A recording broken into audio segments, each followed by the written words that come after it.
And my name is Dr. Gerard Phillips, and I'm a principal here in Magnolia, Delaware. And my school is a first grade through fifth grade elementary school. And I'm just glad to be here. When I was a classroom teacher, I was a eighth grade math teacher at a middle school. Okay, thank you so much. I am studying 8th grade from JPH School, Delaware. I would like to ask a question. Can I ask, sir? Yes, you can. What is life like as a principal in a primary school? What is the next position that one can get after principal? Okay, so life in elementary school is pretty fun. Kids kids at this level love to learn, energetic, and you get the chance to lead a school where you're helping teachers shape the most vulnerable and youngest minds in the here in the United States in the educational system. So it's pretty fun. Visiting classrooms, getting to know students, they really look at you as like being famous at an elementary school because they just look up to educators. So it is very fun and it's very challenging work because students are at all different academic levels. So just trying to get to know each and every student, each and every teacher, meeting them where they are and taking them to the next level. As far as the next step after principal, you could be anything from a curriculum director, a supervisor of instruction, assistant superintendent, superintendent, a lot of different things you can do in a school district office after being principal. So a lot of great things that you can do once you move on from the principal role. Hey. My name is my name is Nandikishore, a ninth grader from JPH Delaware. Here my question is, what kind of practical issues did you face while teaching math? How innovatively did you teach? So I think the practical issue that I had when teaching math was by me getting students in eighth grade, a lot of them had years and years of different math instruction. So I was getting students at all levels. Some students would be on grade level. Some students would be actually working at a grade level where they could actually do high school work, while some were lacking a lot of basic fundamental math computation skills, just the fundamentals in math. So trying to bridge the curriculum to scaffold down and to scaffold up to meet all the different needs of the different learners, and just ensuring that I was keeping them motivated and encouraged even when they were struggling, so that way they wouldn't give up, as well as the main thing was making sure that I built a relationship with each and every student, so that way I would know when before before a test came when they were struggling or things they were excelling in, and where I needed to change my own instruction to help meet their needs. Good morning, sir. This is Good Husniya. morning. I am a 8th grader. I'm glad to meet you, sir. May I ask you a question? Glad to meet you as well. Yes, you may. What were your special strategies in dealing with students who are struggling with math? What are the things I did? Um, One of my biggest things that I did that a lot of teachers don't do now is I spent a lot of time after school with struggling learners. So I made sure to stay in contact with parents, try to arrange times when they could be picked up where they could stay at least 30 minutes back with me, as well as some students ate lunch with me while we called it a working lunch. So during their lunch period, if they really wanted help, I ate while they ate, and we did math together for those 30 minutes, as well as certain things like the math lessons that I taught during the class. I made sure that each class, so I would have four classes a day. I made it sure that each class had their own separate slides. So when students are coming to the board and working out problems or anything that we do, each particular class had their different set. And I would save those and download them and upload them up to my website. So that way, while students were going through homework or anything they were doing at home, parents could pull up exactly what their particular kids were doing in their specific class, and sometimes even see their students' work on the board. Just those different things to try to meet kids where they were. But sometimes I really needed to get some extra time from them. So I know if a student didn't, for example, let's say if a student had art class, which was their extracurricular, but they didn't really like art. I would take my planning period instead of planning, and I would do my planning later. I would go get them out of art class and just help them with some math if they wanted to. So being very strategic on helping my scholars succeed. Good morning. My name is Gayatri Salvi. I am studying 7th grade. Can I ask one question, sir? Yes, you may. Who inspired you to become a maths teacher? Who inspired me to become a math teacher? Several people, two people in particular. A teacher I had in ninth and 10th grade named Mrs. Jones, who she was very, very tough. Miss Jones probably had one of the highest failure rates of students in our school. And some students actually, before I got to high school, actually have fought her on her grading system. And she had made it all the way to the Oprah Winfrey show about that. So she always inspired me because she was tough. However, she always held everyone to the same standard of expectations. And that taught me some things in life, that things are going to get tough and the bar can't be lowered for me. The second person was a college professor that I had in some finance and banking classes named Dr. Leo Chan. And he was very big and integral in my life on high expectations, and you have to work for everything you get. And he had a very analytical mind, very great at math. And I think at the high school level, Miss Jones, and at the college level, Dr. Leo Chan. So I knew when I wanted to go into education, um, I knew I wanted to make both of them proud by being the best and strongest math teacher that I could be. So they inspired me to go into teaching math.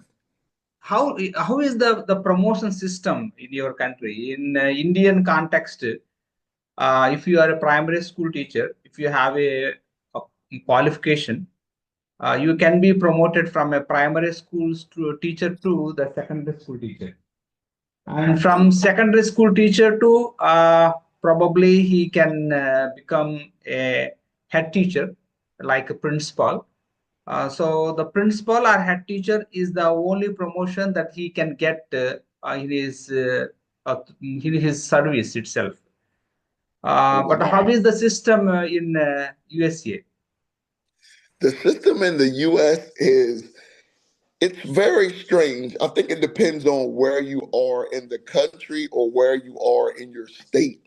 For the most part, the trajectory in general sense should be um, teacher. Once you're a solid and great teacher and you have the experiences where you can help others, the next step would be either going into a role such as a reading specialist or math coach or some type of instructional coach inside of your building.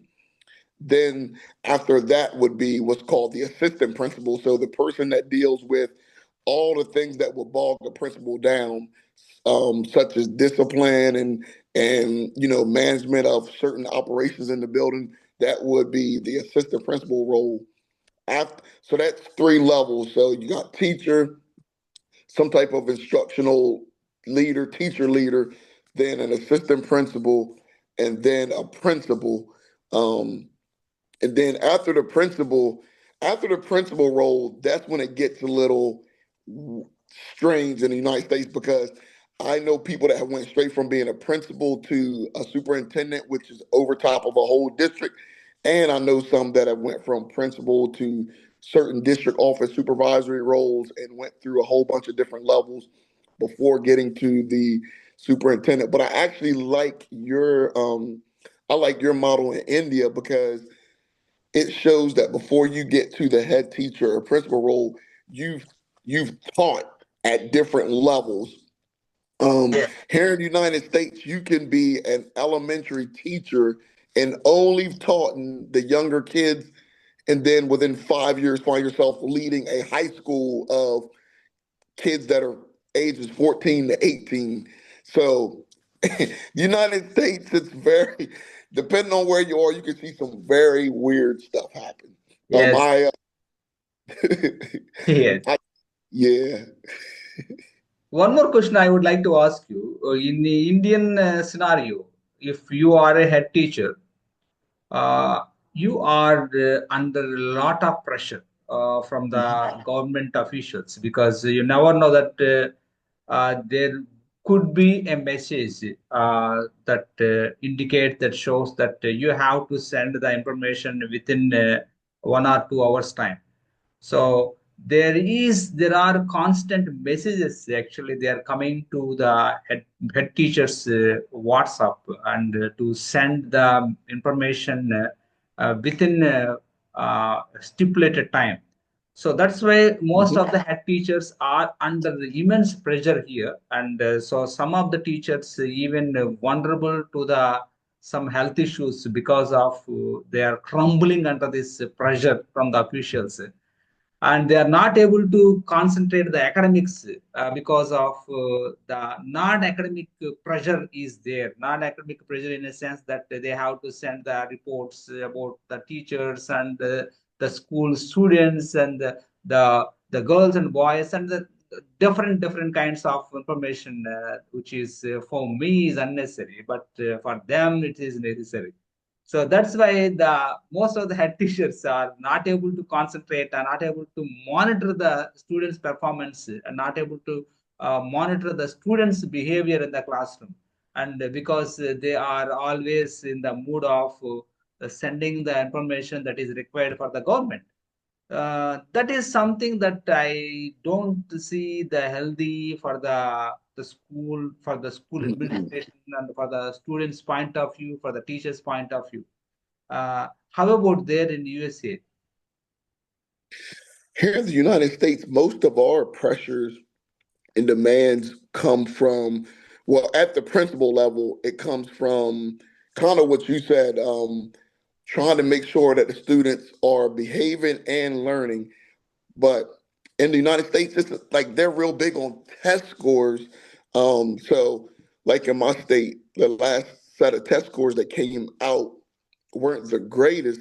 So now there's a big push for early literacy because it says that the data says that if students aren't reading proficient at third grade, that's where the gaps start. So the government, we a lot of our funding comes from the government, but a lot of those pressures don't go on the head teacher or principal here in the States. A lot of that pressure would be for school boards because the superintendent serves at the leisure of the school board. So a lot of those pressures are superintendent and school board.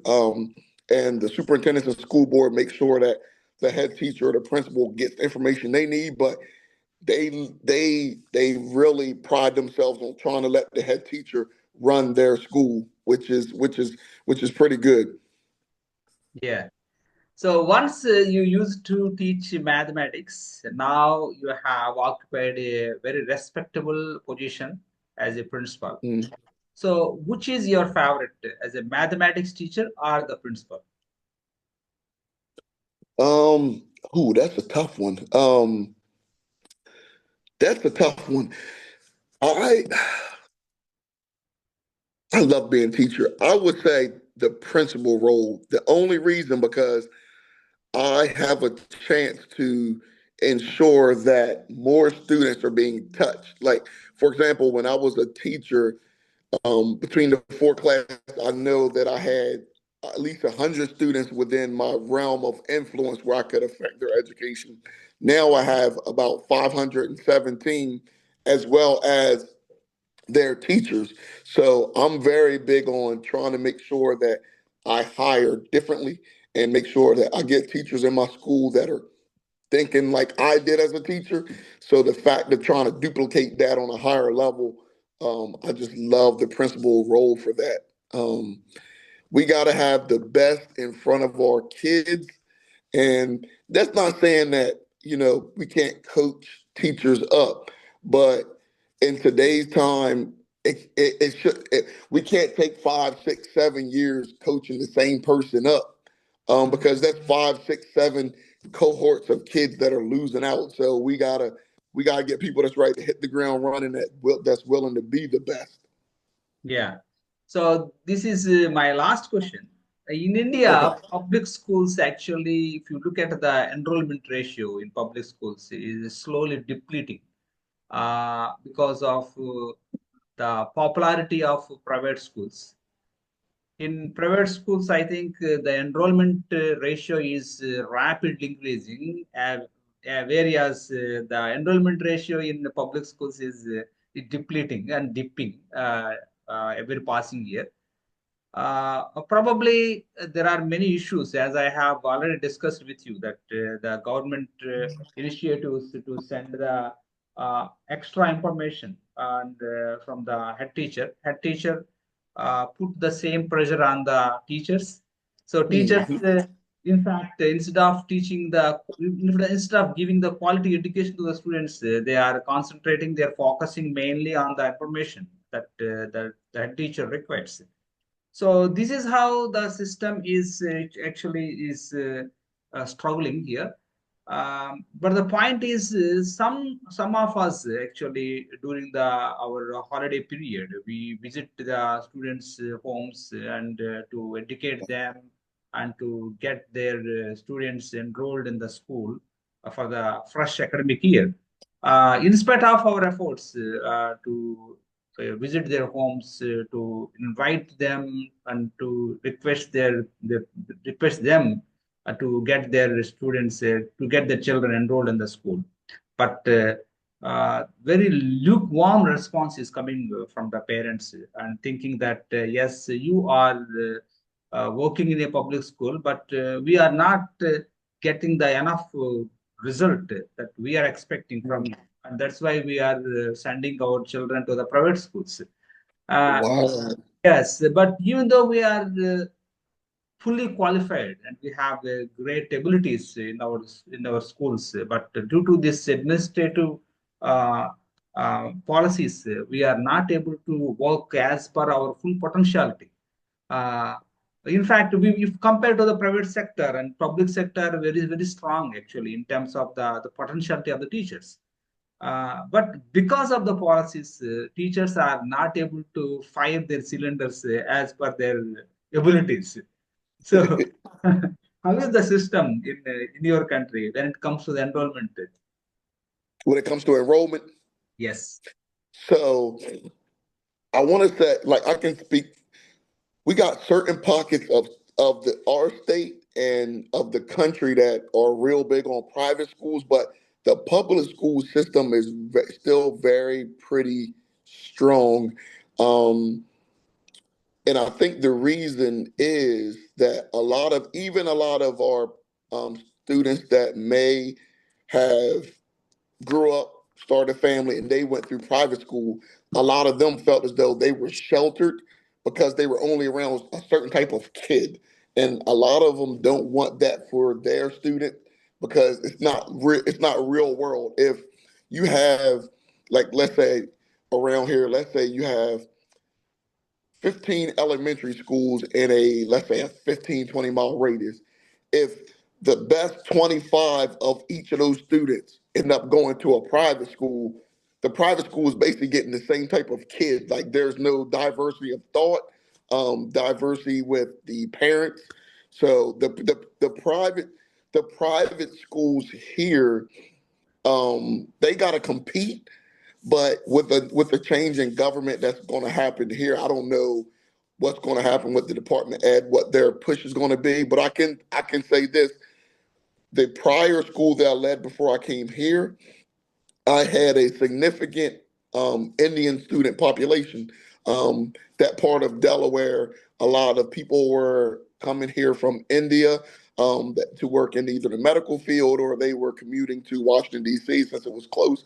And I want to say, my Indian students were some of my brightest students, and they always blew the state test scores out of the water. So I want to commend your educational system, because I'm telling you, the students that I had there, they were some of my leaders.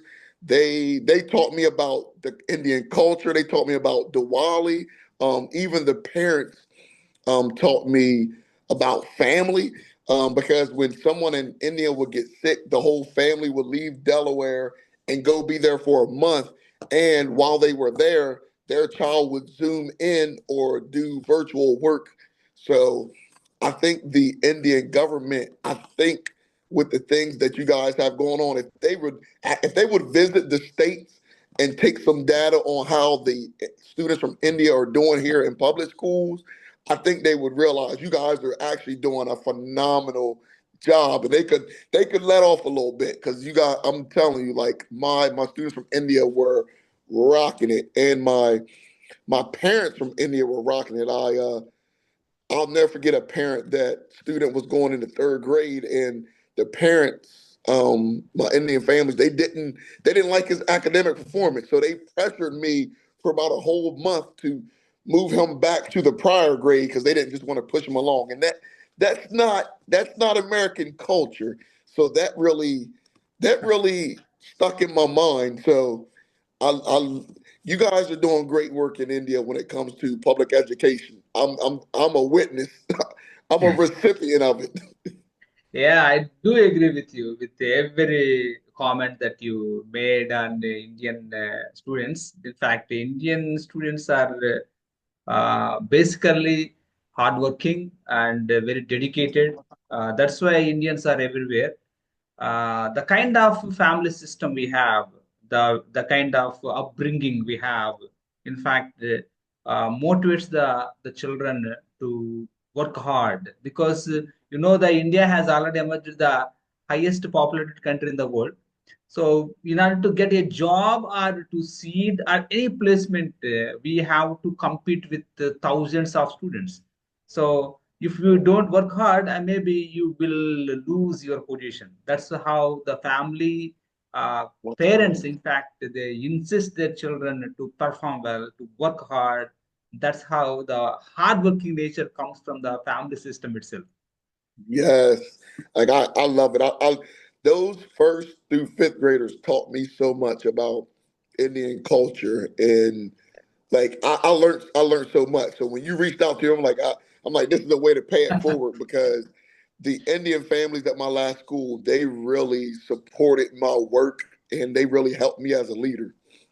Yeah, so I am looking forward to have a collaboration between your students and my students. Maybe after Yes, a short break, I think we will try to do that some projects. I'm so yes. excited to work with you and with your students also. So You as well. before we wind up this session, I have one more question. Go In ahead. India, we have a policy where teachers have to apply for the best teacher awards. I mean, at the regional level, or state level, or national level, we have a system where the teachers have to upload the application requesting the authorities, this I am the best teacher, showing some credentialities and some proofs. But as a teacher, I don't like this system, because how can I promote myself? How can I recommend myself to be the best teacher? And you, as a official, has to recognize who is the best teacher in the regional level, and the state level, and the national level. But the system is here like this. I don't know whether it is. I'm not going to comment because I'm a public school teacher. The system. But how about there in USA? So here, um, it works different. Like that's the thing about the United States. We have different regions do different things, but generally, this is how it's supposed to work. It's supposed to come from, um, like if you were a teacher here and that teacher of the year time came, all the people that think that certain teachers are the best, your fellow teachers or colleagues, students, and parents would nominate. So let's say out of 30 teachers, maybe 10 would be nominated. And those 10 would be informed that they were nominated, and did they want to go through with the application process. They would either say yes or no. So let's say out of the 10, 7 wanted to go forward with the application process. So they would fill out an application, and then the head teacher or me, the principal, would have to create a panel of about 5 to 7 of their peers that are unbiased, and each one of those 7 people would have to interview with me along with those peers against a rubric, and that's how we would decide our school's teacher of the year. And then each school's teacher of the year would go to the state level. And the way the state level works is each district would have their own process or rubric on how to figure out of the 10 schools in that district who was the best teacher. And then it would end up that one teacher would represent the 19 districts in the state. And then out of those 19 teachers, one would become would be the best teacher. Yeah, I like the system. I'm absolutely like the system, and I wish that our governmental, maybe our officials should learn something from your administration. Yes. Yeah. Yeah. Before we wind up this session, may I request you to take your phone little away from your room so that we can see what does the morning look like in the city Denver? I mean, your You said you said what the morning looked like in a school? Oh, the weather is cool now. Oh, Yeah. yep. I'm zooming from school this morning. Oh. Mm. So Yep. because we are so curious the weather outside, because it is evening here, it's outside dark. Oh, Yeah. oh yeah. I'll definitely show you what the weather looks like here. Let me. So is it the classroom? Yes. So beautiful. Yep. Mm. So let me flip it around a little bit. So this is what the outside of my school looks like. Mm. So how many students are there in your school? I have about 517. Okay. And usually on a day when the school is going on, those flagpoles, we would have the U.S. flag flying. And students get transported on, as you can see, out back of my school. There are these school buses. If you can see them. Yeah. And it's not bad weather. It's not bad weather today. Yes. Yeah. I could even. Yes, I visited USA way back 2022, and where as a part of Fulbright Teaching Excellence and Achievement Program, and I really was thrilled the way the accommodations and everything in place in your schools, especially public system. I really appreciate the way that administration and the equipments, especially the infrastructure that you have in your schools. Superb, absolutely marvelous. Before we go, do you want to see what one of our classrooms look like? Yes, please. Okay, no problem. I'll take you on a little tour.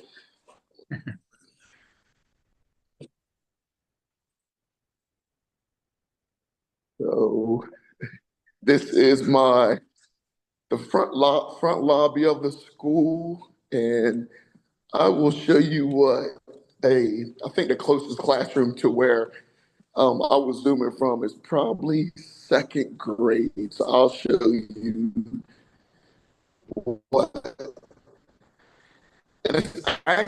And this second grade classroom, this teacher was actually my year. So her classroom is always pretty cool. My school isn't too big, so it doesn't take me